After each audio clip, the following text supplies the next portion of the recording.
I think that looking at grid modernization and how the grid evolves, as you said, it used to be kind of one directional, and it was very much generation station, goes through transmission, goes through distribution, and gets to the households. And now, with increasing penetration of distributed energy resources, as well as more kind of usage intensive devices, whether they be home located energy storage, public EV charging, induction stoves, or other beneficial electrification applications, we're seeing a lot more demands on the grid. So some of it is advanced metering and two-way flow of information up to two-way flow of electrons themselves. Are you speeding the energy transition? Here at the Clean Power Hour, our host Tim Montague bring you the best in solar, batteries, and clean technologies every week. Want to go deeper into decarbonization? We do too. We're here to help you understand and command the commercial, residential, and utility solar, wind, and storage industries. So let's get to it. Together we can speed the energy transition. The Clean Power Hour is brought to you by CPS America, maker of North America's #1 three-phase string inverter, with over 10 gigawatts shipped in the U.S. The CPS product lineup includes string inverters ranging from 25 kW to 350 kW. Their flagship inverter, the CPS 350 kW, is designed to work with solar plants ranging from 2 megawatts to 2 gigawatts. CPS is the world's most bankable inverter brand and is America's #1 choice for solar plants, now offering solutions for commercial, utility, ESS, and balance of system requirements. Go to chintpowersystems.com or call 855-584-7168 to find out more. Hey guys, are you a residential solar installer doing light commercial but wanting to scale into large C&I solar? I'm Tim Montague. I've developed over 150 megawatts of commercial solar, and I've solved the problem that you're having. You don't know what tools and technologies you need in order to successfully close 100 kW to megawatt scale projects. I've developed a commercial solar accelerator to help installers exactly like you. Just go to cleanpowerhour.com, click on strategy, and book a call today. It's totally free with no obligation. Thanks for being a listener. I really appreciate you listening to the pod. And I'm Tim Montague. Let's grow solar and storage. Go to Clean Power Hour and click strategy today. Thanks so much. Today on the Clean Power Hour, grid modernization, meaning a smart grid, meaning microgrids, things that are good for resilience. The grid is changing. It used to be it just kept the lights on, and now it needs to do a whole lot more. My guest today is Vincent Potter. He is a policy project manager at NC State. He is part of the North Carolina Clean Energy Technology Center. They also run Desire, which you solar professionals are very familiar with. They track all of the policies going on relevant to DERs and clean energy. And we're going to be geeking out on their recent report, 50 States of Grid Modernization, Q2 2025. Welcome to the show, Vincent. And thanks so much for having me. Looking forward to our conversation. Yeah, I'm totally pumped to have such a storied professional and organization on the show. So this is a very long report. It's like 140 pages. It is a subscription service that you guys offer, so you can't access the full report without buying it, but you can get an executive summary at their website. And so let's just set the stage a little bit, Vincent. Your team tracks grid modernization across all 50 states every quarter. And from your vantage point, how would you define grid modernization in 2025, and why is it such a critical lens for policymakers and practitioners today? It's a really interesting question. I think that looking at grid modernization and how the grid evolves, as you said, it used to be kind of one directional, and it was very much generation station, goes through transmission, goes through distribution, and gets to the households. And now, with increasing penetration of distributed energy resources, as well as more kind of usage intensive devices, whether they be home located energy storage, public EV charging, induction stoves, or other kind of beneficial electrification applications, we're seeing a lot more demands on the grid. So some of it is advanced metering and two-way flow of information up to two-way flow of electrons themselves. So a lot of new things that we're figuring out how to make the grid do and trying to do it with less as well. When you say we're trying to do it with less, what are you referring to? Well, if you look at some of the technologies that we use to advance, or that utilities use to advance the grid, right, to make it smarter, as it were, some of it is looking moment to moment at what your transmission lines are doing or your distribution lines are doing to see if you can actually put more electrons through that. So if the weather conditions or if the loads are conducive to not having to invest that. The center researches a lot of what are called non-wires alternatives to infrastructure development. So it's ways for utilities, transmission operators, distribution operators to reduce their capital investments by using software solutions, strategically located storage, or other DERs to make the power flow more seamless and do it kind of behind the scenes as opposed to building more and more transmission. So we're seeing the grid evolve from being a one-way centralized system to a more decentralized interactive network. Where are we in that transition, and what are the largest drivers of urgency for that transition? So we're in the thick of it. So in the Obama administration with the American Rescue and Recovery Act, I believe, we started a lot of advanced meter infrastructure deployment. Now, advanced metering is smart meters deployed at kind of people's homes and places of business, and that's the groundwork of the smart grid, knowing what is happening at every point in your grid as opposed to just measuring it at the substation or measuring it at your generator. So we are beyond that part in most parts of the country. Most utilities are on their kind of AMI, Advanced Metering Infrastructure 2.0, or sometimes even 3.0, getting those meters smarter and smarter so that they can get the information necessary to make these kind of more advanced decisions. We see some advancement from the regulatory perspective coming in for distribution system planning or resource planning processes that require implementation of some of these technologies. Some of the stuff we're talking about is fault location, isolation, and then service restoration. So you'll have a whole bunch of nodes that are reading, so you can actually find ways to reroute power past a transformer that has failed.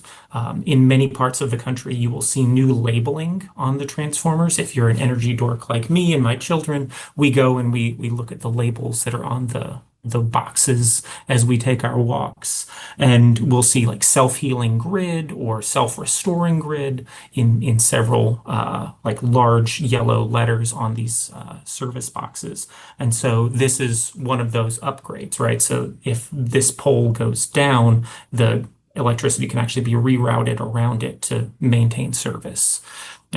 So we see some of that, and then we see the continuing application of energy storage and other hardware solutions, so advanced relays and that kind of stuff within the substations to get past congestion. So you'll have kind of ways to pool energy at a point where you know you're going to need it a lot in the mid-afternoon, late afternoon, and summer times, for example. Thank you. So the Q2 report catalogs 468 actions, I believe, across 48 states, plus DC and Puerto Rico. Which trends stood out to you the most this quarter? So a lot of it a lot of the regulation is moving more towards performance based. So utilities being required to have certain performance thresholds or offer programs that compensate various entities for their performance within. So if we're talking about a demand response program or a load reduction program, you would find compensation for the amount of demand you deferred or the amount of load you could shed. We're seeing a lot of movements in the energy storage space currently. New Jersey has a new energy storage incentive program that they've put out for straw proposal through the last year and a half, and it's finalized now. They're kind of moving out the procurement window. I think they've pushed it out a month and a half to kind of feel out what the federal situation is going to settle out in. And then virtual power plants have been a big thing. And then trying to figure out what to do with data centers and how to make sure that reliable power can be provided to large load customers without adversely impacting other customers. So I was able to identify three trends, two of which you mentioned explicitly. Energy storage. 41 states took action in this quarter. Are you seeing states converge on common approaches like mandates, incentives, interconnection reforms? Oh, and let me finish my thoughts. So I found three trends: energy storage, microgrids, and virtual power plants, which two of the three you mentioned. But this energy storage trend, it's no longer just California and Texas and Hawaii. Like, there's a lot of states doing a lot of different things. Are they all just dogpiling onto what California has done? Not entirely. A lot of regulators and legislators are recognizing the value of energy storage. Sometimes it's as a complement to existing renewable resources. Other times it is a non-wires solution. So looking at what we would call front of meter energy storage, so stuff that's on the utility transmission or distribution grid, but still located near large loads. So substation energy storage and that kind of thing. We're seeing some, you mentioned interconnection reform, and we're seeing some modifications in proposed interconnection rules that would allow co-location of like battery energy storage with wind or solar in some states, as long as you, without requiring a new interconnection review, as long as you don't inject to the grid more than your nameplate capacity. So that would allow some arbitrage in that. So if you've got a wind power producer that's producing a lot overnight, you could then store some of that energy to discharge to help allay peak demands. Same thing with solar. You could location, or you could kind of temporally shift that to the morning to meet winter loads or something. You mentioned New Jersey, but storage incentives are now in many places: New York, Massachusetts, Illinois. How do you perceive that states and, I guess, ISOs are really getting wind of these phenomena and deciding to take action at the state level? It seems somewhat random to me, but I'm just curious, like, how do you see this percolating throughout the country? Yeah, so it's interesting to watch as it kind of starts to bubble up. So it seems like it will almost proliferate through an ISO, right? So you've got something that's happening in New Jersey and it will go through the PJM interconnection or something in Maryland. So Maryland's studying energy storage as well. Pennsylvania is looking at energy storage, and then you'll see various bills introduced. So a large part of the addendum to our report is actually our tracking notes on each like regulatory action and bill, right? So the write-up itself is a svelte, maybe 40, 50 pages.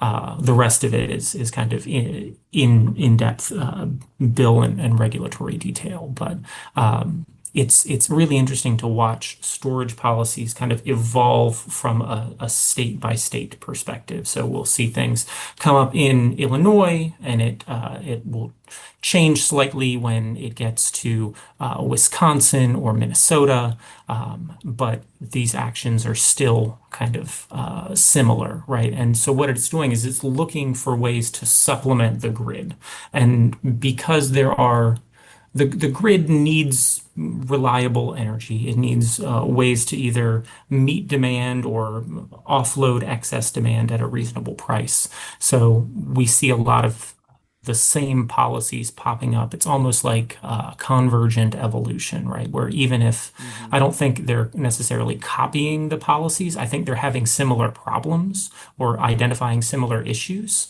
that they see that energy storage can solve.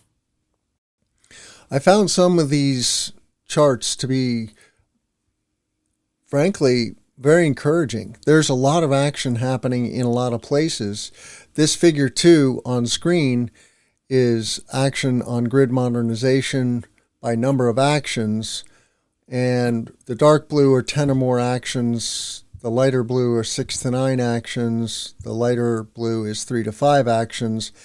And there was only one state with no actions. So, and places like Texas and Louisiana would not be my first, anticipated answer to grid modernization, or places where I thought that was going to happen, early, so to speak.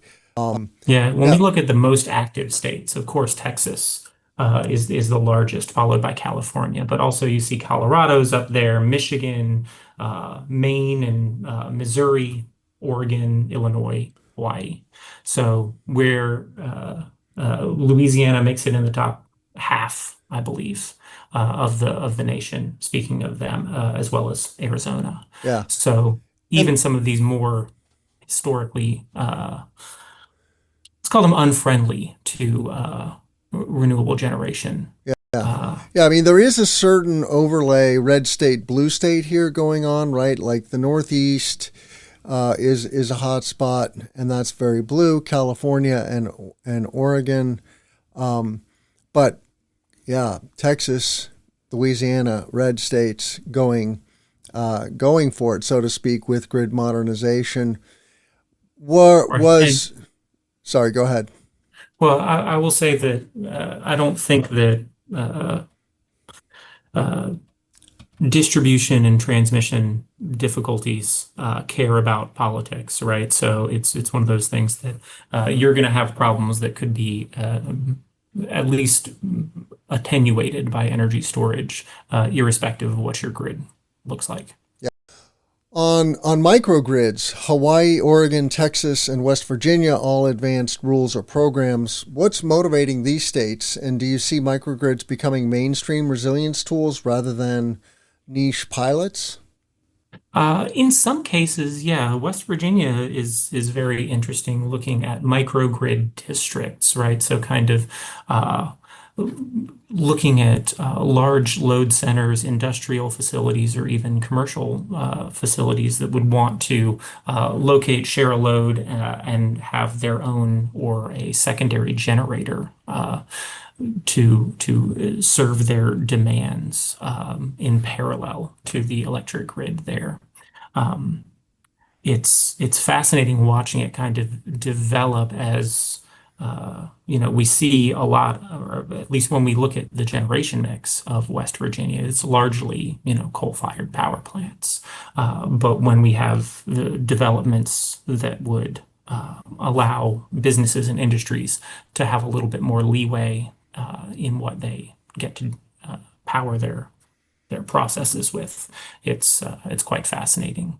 In Hawaii, we're seeing a lot of development and changes in how they achieve reliability. They recently started reducing the amount of oil they consume. So looking at how renewables and maybe some liquefied natural gas or something like that fits into their energy mix.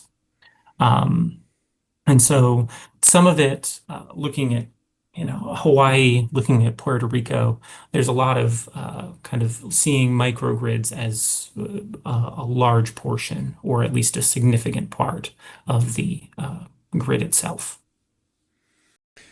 And, in my mind, there certainly is a resilience uh, undertone here. You had the storms, the storm Uri a couple of years ago in Texas, which was a real wake up call for the Texas grid.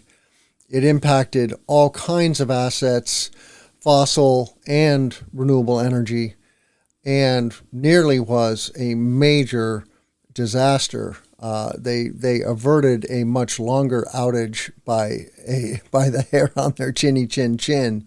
But is there is this a theme that a lot of states are really looking into? We've worked with a number of states, adjacent to the 50 states reporting. We've worked with a number of states and their emergency management agencies to look at what energy resiliency actually looks like, particularly on the eastern seaboard of the U.S. Mm-hmm. So that's looking at not necessarily electric sector reliability, right? Because our reliability in the United States is very, very good, Mm-hmm. right? But looking at what happens when the grid goes down and what happens over that next 6, 12, 48, 72 hours. So some of it has been grant-related work that we've done, and some of it has been kind of consulting partnerships between emergency management agencies at the state or regional level to develop more robust resiliency plans. We are seeing a lot of legislators that are very cognizant of the potential that microgrids can offer, especially when we talk about these kind of critical infrastructure facilities, right? So when we look at hospitals or emergency centers or just your municipal complex, right, that has a fire station, a police headquarters, and maybe some government offices. Providing them with the leeway to either self-generate or be part of a microgrid so that if the larger grid goes down, they can at least maintain some level of services. A lot of the advancement we've seen has been legislatively driven and then implemented by regulators. The Clean Power Hour is brought to you by CPS America, maker of North America's #1 three-phase string inverter, with over 10 gigawatts shipped in the U.S. The CPS product lineup includes string inverters ranging from 25 kW to 350 kW. Their flagship inverter, the CPS 350 kW, is designed to work with solar plants ranging from 2 megawatts to 2 gigawatts. CPS is the world's most bankable inverter brand and is America's #1 choice for solar plants, now offering solutions for commercial, utility, ESS, and balance of system requirements. Go to chintpowersystems.com or call 855-584-7168 to find out more. Virginia mandated Dominion to launch a 450 megawatt virtual power plant pilot. How significant is this shift towards VPPs, and what role do you see aggregated DERs playing in resilience markets? Wow. Those are two really fascinating questions, right? So looking at harnessing all of these DERs that are on the grid as an asset is a really strong way to like increase their value proposition, right? So not just are you delivering electrons to somebody's home or somebody's business, but you could also, on aggregate, be shaping the generation profile, right? If you can be accurately dispatched. We've seen a lot of back and forth within the PJM interconnection, of which Virginia is a part, in its implementation of FERC Order 2222, which requires DER aggregation or aggregated DERs, same thing as a VPP, really.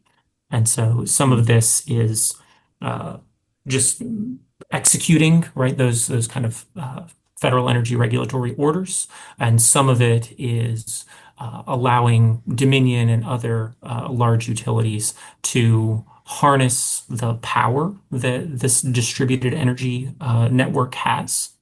Um,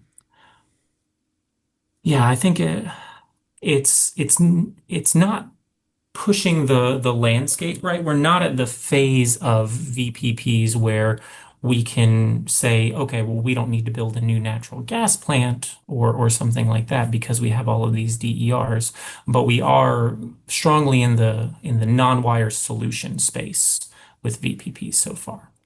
I know that California and CAISO have been in the news lately also, right, because of the amount of battery storage in that market and how the VPPs are really becoming substantial players for attacking the cost of power and attacking the duck curve, right? The duck Yeah. curve is you get this big belly in the middle of the day because there's so much sunshine and the solar's cranking. Um, well, now in the afternoon, you can attack the head of the duck with the virtual power plant of batteries and other resources, other peaker resources. But do you have anything else? I mean, I guess that's also a lingering question for me is because California is so much further along, they might be 10 years ahead of most other states in the country, both legislatively and practically speaking. Does it not loom so large for you guys when you're looking at the emerging phenomena? Uh, I would say yes. It does. Looking at the development in California, um, what's interesting about seeing these VPP proposals is they pair a lot with changes we see to other DER policies, right? So like we have a lot of changes that we flagged with net metering successor tariffs and whatnot. So changing the value of electrons you deliver to the grid. We're in fact seeing some support so we track what's going on with utility business models. And as I said, some of what we track is performance-based policy options. And so looking at new utility programs that don't pay for exports during certain hours to really incentivize that battery storage, right? So like years ago and still now we're looking at the development of time of use rates, right? That kind of time varied. You pay more during peak times, you pay less during the overnight hours when not as many people need it. And now we're seeing compensation for kind of exports to the grid, whether they be from batteries, from solar, what have you, on-site generation of some description to match that, to really enhance those grid services. So some VPP policies that we're seeing, some VPP proposals would pay more based on what the charge would be for those, and that makes it really advantageous and maximizes the grid services that you get from DERs. California's got some really interesting strategies. CAISO has a state of charge based compensation structure for batteries. Um, and California itself just moves a lot of the renewable electrons. Um, but they have also a net metering program that strongly incentivizes energy storage along with self-generation for all users. I have figure 4 on screen now, and um, I'll just zoom in a little bit. You see that the most active states in Q2 were Texas, California, Colorado, Connecticut, Massachusetts, Michigan, New York, and Maine.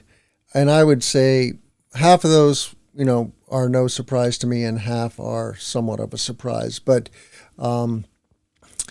and then Yeah. I'll just describe the different categories that are laid out here: studies and investigations, utility business model and rate reform, incentives, planning and market access, policies, and deployment. Anything else noteworthy about this before we move on? So, yeah, I think so. If you look at, the orange is studies, right? So that's either the legislature or the governor or the Utilities Commission has ordered some investigation into new grid modernizing technologies or how it might fit. Some of this is research into VPPs, battery storage development incentive programs. What I personally find most interesting is that light blue section, right? And that is utility business model and rate reform. So that's when we're looking at compensation or cost for consumption during certain hours or production during certain hours. Mm. And so changes to the way that utilities get made whole based on the peak. So giving customers better price signals for when they can choose to consume or not to consume, or in the DER space, right, in this VEPP space, giving them better price signals for when it's the best time to generate beyond what they need so they can provide more grid services. Fascinating. All right, let's move on to utility business models and regulation. Several states studied or enacted performance-based regulation. This includes Maine, Virginia, Oregon. In your view, can performance-based regulation meaningfully accelerate the integration of DERs and resilience technologies? Well, yes, it can when it's designed thoughtfully. So if you tell a utility that they need that they need to implement a performance-based program, having kind of an idea of the type of performance that is reasonable to ask for and achievable within the grid, which is why we see so much action in the study space, um, is key. So if you have, let's say, for example, a winter peaking utility whose highest peaks of the year are January and February mornings from 5 to 7 a.m., the ways to get them to deal with that during using DERs would be largely through storage, possibly through wind energy, but the only way you can get that kind of controlled dispatch during those peak periods are going to be with energy storage. If conversely, your utility in your state deals mostly with congestion and throughput on your transmission lines, then maybe something that involves some of these grid modernizing technologies, the fault location or various advanced distribution management systems or distributed energy resource management systems, that could be a better implementation for that. And so it would be performance of those particular systems as opposed to storage deployment. So yes, it certainly can, but like all policies, it has to be thoughtfully designed and implemented. How new is performance-based regulation, period?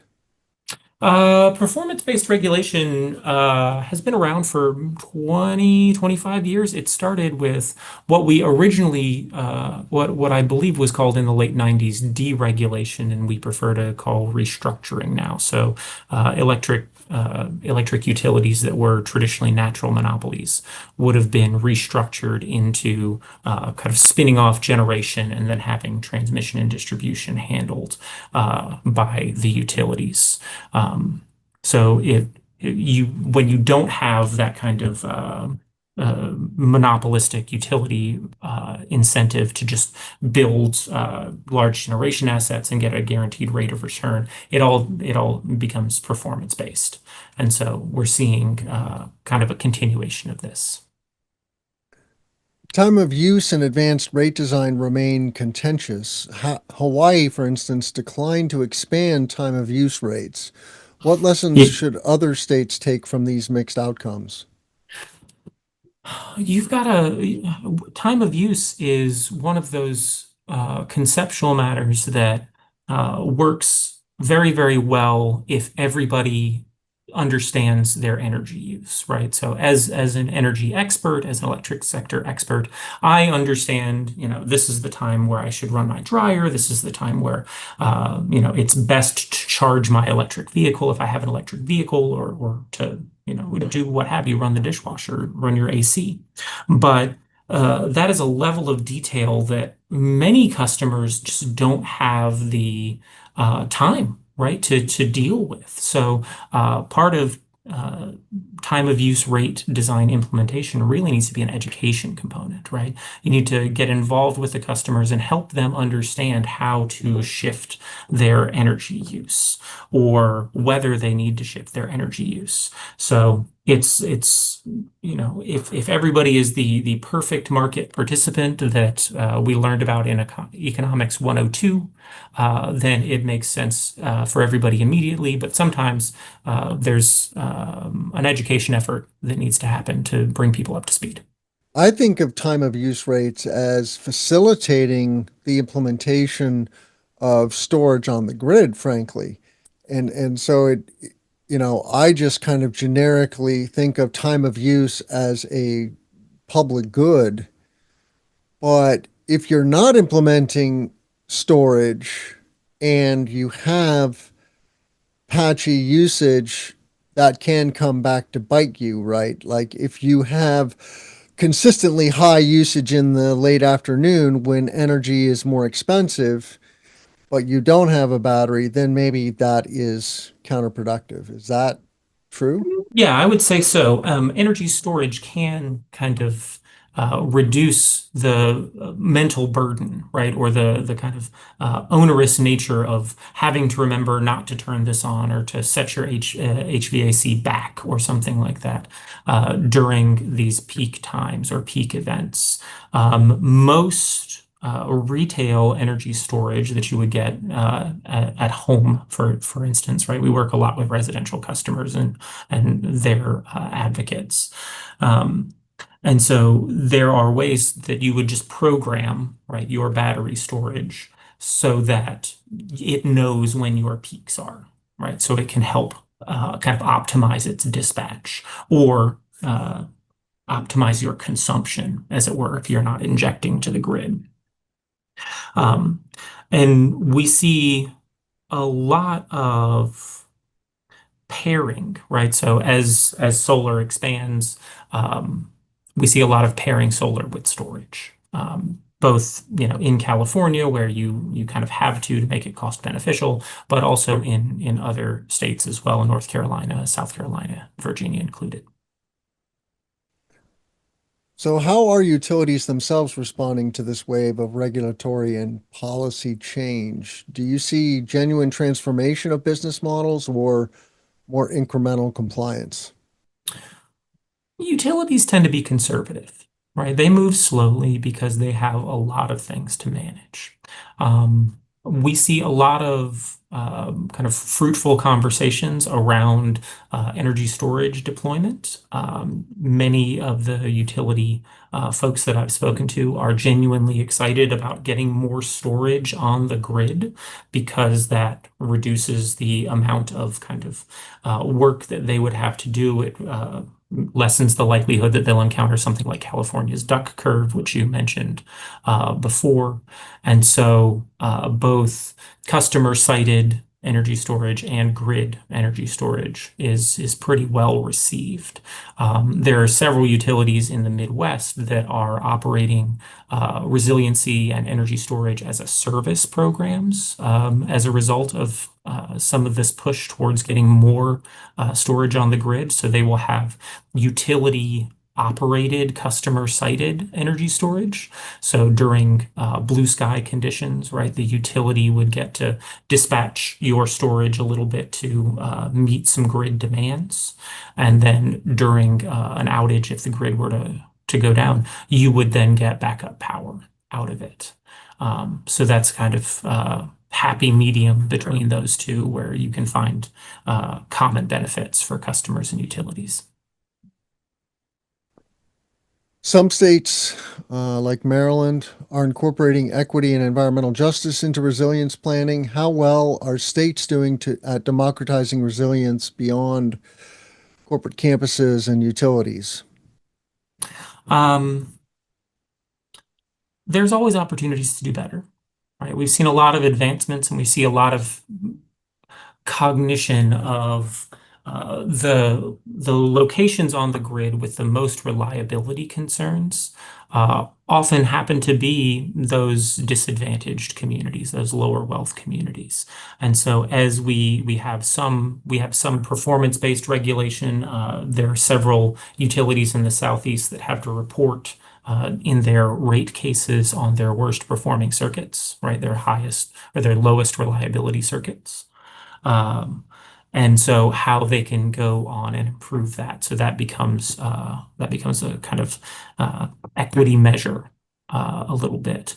And there are many state programs that we see coming out of like state energy offices in uh, Louisiana, North Carolina. We see some, of course, in Maryland, where the state energy offices are engaging with lower wealth communities that have issues. And even there are some private dollars. So parts of Minneapolis have resiliency hubs that provide community services with customer-owned solar and utility-owned and operated batteries, so that they have, if the power goes down in Minneapolis, the folks in the inner city there would still have access to charging. Refrigerators could keep their medications cold if they needed it, that kind of thing. All right, let's talk about the future, looking ahead. If you step back, what does the next 5 years of grid modernization look like? Which policy or technology trend will dominate the conversation by 2030? You know, if I had a crystal ball, I would be, I might be in a different business. But um, based on what we're seeing, I think we're going to see a lot more advancement in virtual power plants. We're, of course, going to see more on-site generation in either like microgrid development or large load customer specific like grid development. So with the proliferation of data centers, it seems like specified policies for data centers and other large load customers. I also expect that to kind of play into the microgrid conversation.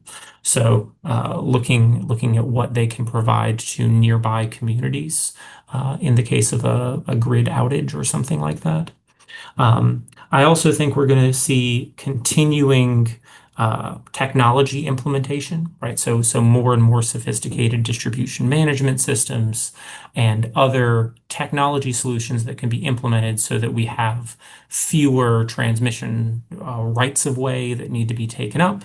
I mean, we're looking at transmission lines that would require additional rights of way, and that's just it seems to be more contentious than one that's in the electric power sector would think, but that's not my wheelhouse. But I think we'll try and cover it with technology solutions as best as we can. I guess your opening comments about um, the evolution of technology and this phenomenon that the grid can become self-healing, for example, when a asset, whether that's a single transformer or a um, a neighborhood goes down, um, the grid can smartly work around that problem per se, kind of like a biological system self-heals. If you had to venture kind of writ large today in America, how close are we to having a grid that can, for example, self-heal?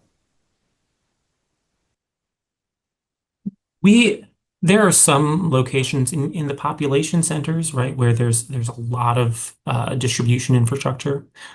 We see this more commonly, but when we have to traverse large distances through rural America, it's going to be really, really difficult just because there's not a secondary line that you can carry that through in some cases.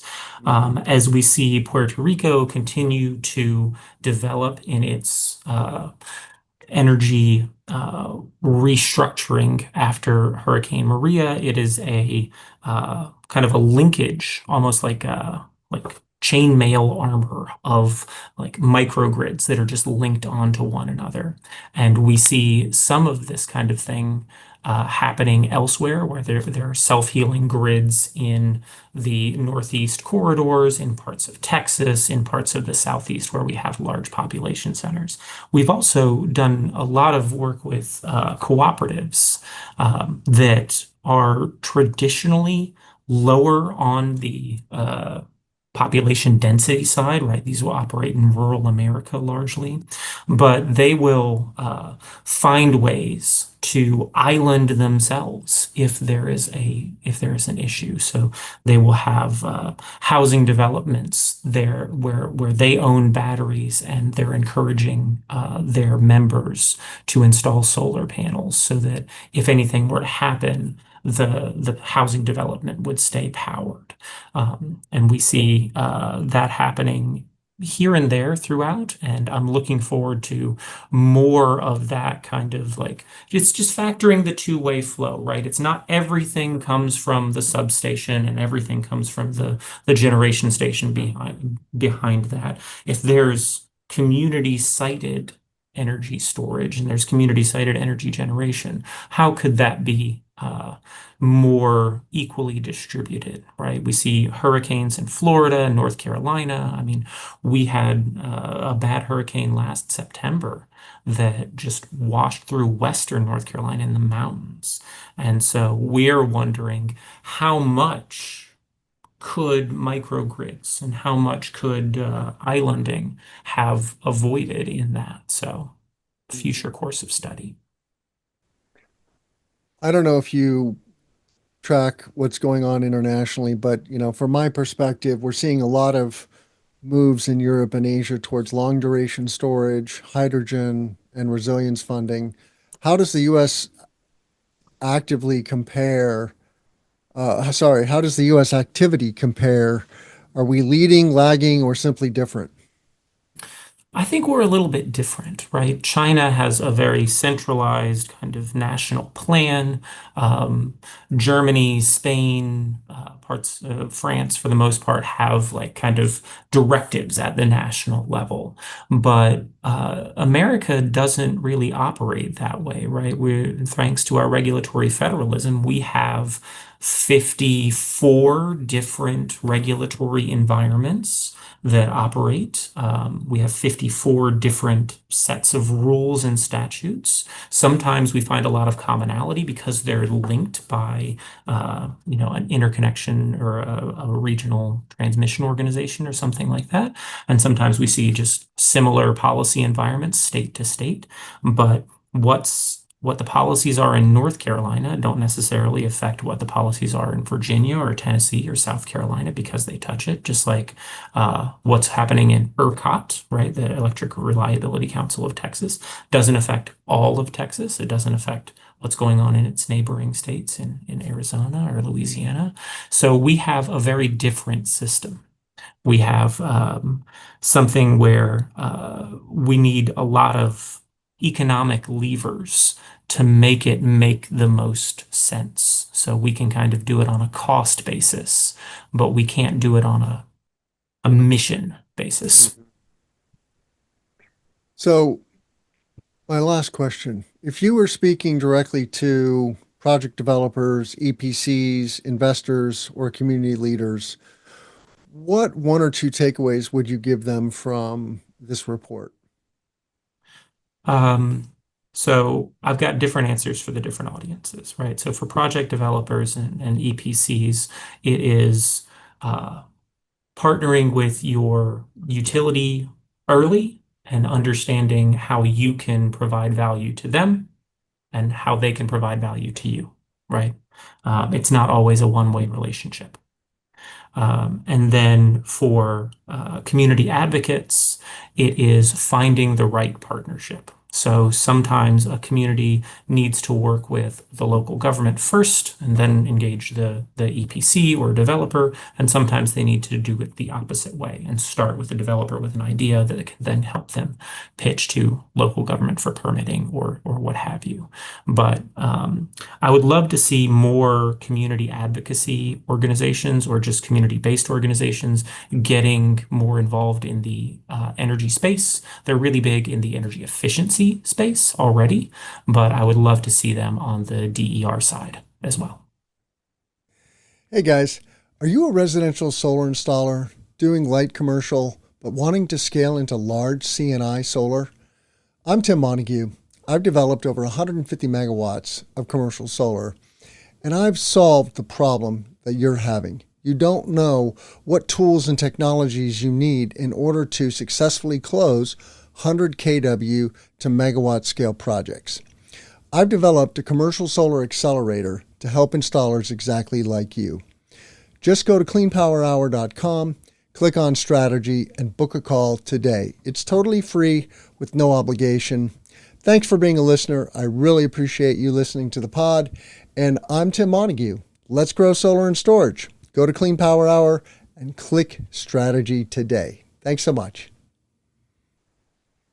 All right, we'll leave it there. Thank you so much, Vincent Potter, Policy Project Manager and author of 50 States of Grid Modernization Q2 2025 from NC State Clean Energy Technology Center. It's a mouthful, I know. It is. Check out all of our content at cleanpowerhour.com. Please give us a rating and a review on Apple or Spotify. Tell a friend about the show. Reach out to me on LinkedIn. I love hearing from my listeners. And follow us on YouTube. With that, I'll say, let's grow solar and storage. I'm Tim Montague. Thanks, Vincent. Thank you, Tim. The Clean Power Hour is brought to you by CPS America, maker of North America's #1 three-phase string inverter, with over 10 gigawatts shipped in the U.S. The CPS product lineup includes string inverters ranging from 25 kW to 350 kW. Their flagship inverter, the CPS 350 kW, is designed to work with solar plants ranging from 2 megawatts to 2 gigawatts. CPS is the world's most bankable inverter brand and is America's #1 choice for solar plants, now offering solutions for commercial, utility, ESS, and balance of system requirements. Go to chintpowersystems.com or call 855-584-7168 to find out more.